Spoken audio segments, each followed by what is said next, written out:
as someone would say, China.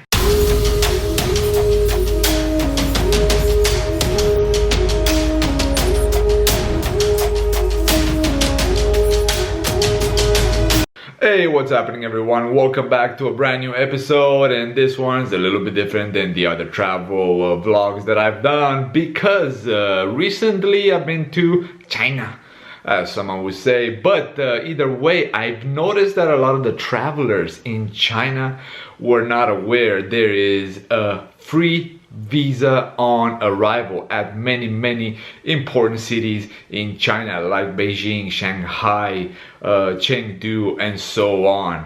Valid for I think 50 to 53 countries or so. I'm not 100%, things change all the time, but decided to do a little video highlighting this aspect because, you know, it's really inconvenient going and getting visas, you know, going to the embassies, submitting paperwork, blah blah blah, and so on. But recently China has implemented a free visa policy at certain airports.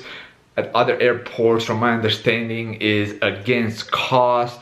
But last month I was in Mongolia heading towards South Korea, and you know, did some info searching, googling and stuff like that, and found out that there is a 72-hour layover if you go through the Beijing airport, Shanghai airport, Chengdu, and a few others. So decided, hell, might as well make a little stop in Beijing. Why not? See the Great Wall. Check from the bucket list the last world wonder, which was the Great Wall of China, of course.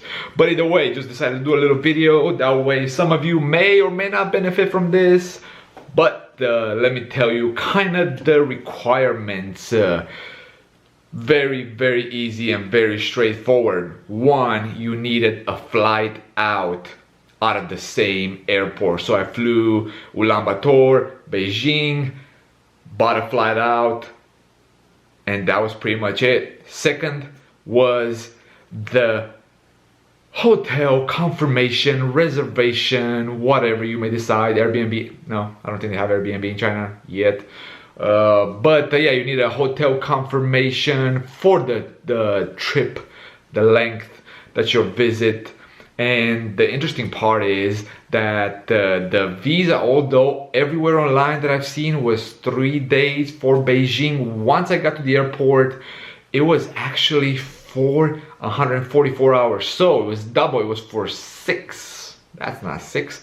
But yeah, it was for 6 days rather than 72 hours. So it was a little bit, how can I say, it was a little bit surprising. But also a little bit disappointing because I would have stayed a little bit longer. There's a whole bunch of things, guys, to see in Beijing, and when I traveled, the weather was shitty. You may see in the following vlogs and the following videos how my time in Beijing was. Phenomenal, no doubt. I did see the Great Wall, and it was phenomenal in every single manner. But the rest of the time I had in Beijing, it was pouring down, it was pouring cats and dogs. I did not do all the activities that I wanted to do, but it still gave me a glimpse into the Chinese, into the Beijing. And let me tell you guys, it's chaotic. Beijing is chaotic. It's a love-hate relationship with Beijing. But yeah, again, the visa was free. Those were the only 2 requirements. It did give me access to Beijing, Tianjin, and Hebei.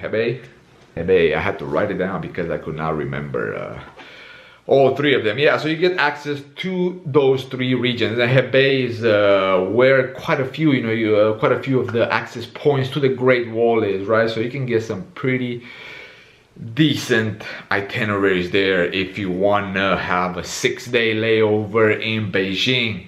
Super straightforward. Once you get at the airport, you get one line where it shows all the people that have a Chinese visa in their passport, and then you get one line, which was very small, guys. I mean, I'm telling you, everyone went to the long lines where they had the Chinese visas, and it was, I'll probably say, a couple of handful of people getting the temporary visa-free to the areas that I just mentioned. So very straightforward. Probably took 10 minutes, you know, a couple of minutes filling out this little form, and then probably 5 or 10 minutes max to get all the approvals, and on we were. So yeah, very straightforward. You'll see there's plenty of signs everywhere posted.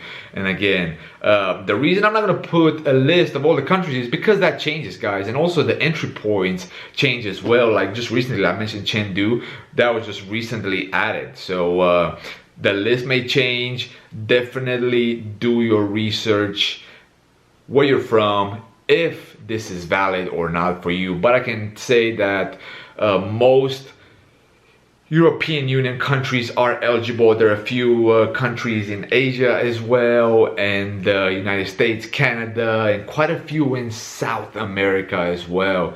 But again, do your research. Those things change all the time. Again, I just searched online a month, not even a month or so, about Chinese visas and so on, and I noticed this 3-day 72-hour, but when I got there it was 144 hours, right? I had no idea. So again, some of them may have 3 days, some of them may have 5 days, some of them may have 6 days. Do your research, but there is this possibility. That's what I wanted to do this video for, so people are aware there is a possibility, there is a little loophole, if you want to call it that way, in order to get to China, visit some of the attractions, and you know, enjoy, have a little nice layover in your holiday. You know, I met quite a few people that they were going in Mongolia, and they found a really cheap flight out of Beijing back home, but they still had a Chinese visa and all that. So even though they spent only 3 or 4 days, they could have avoided paying that, going to the embassy and so on, getting a Chinese visa.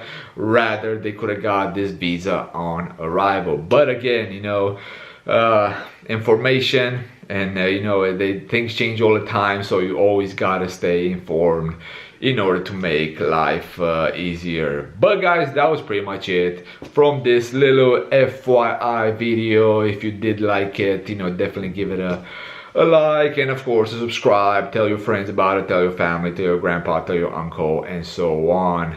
But again, thanks for tuning in, and I'll see you next time. Gratitude should be the only attitude. Peace.